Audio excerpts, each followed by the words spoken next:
కొంతమంది నోరు తెరిస్తే శాపనార్థాలు పలుకుతూ ఉంటారు. ఎప్పుడన్నా చూడు దరిద్రం మాటలే.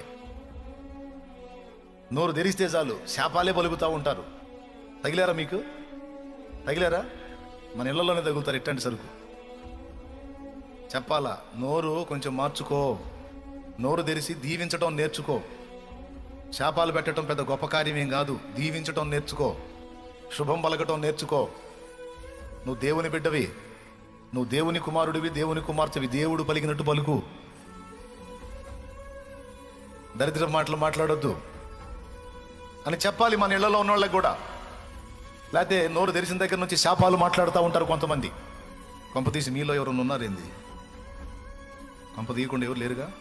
రైట్, మాట్లాడకూడదు. శాపవచనాలు శాపనార్థాలు మన నోట రాకూడదు. ఆశీర్వచనమే పలుకుడి కానీ శాపవచనం పలకొద్దు అన్నాడు. దేవునికి స్తోత్రం.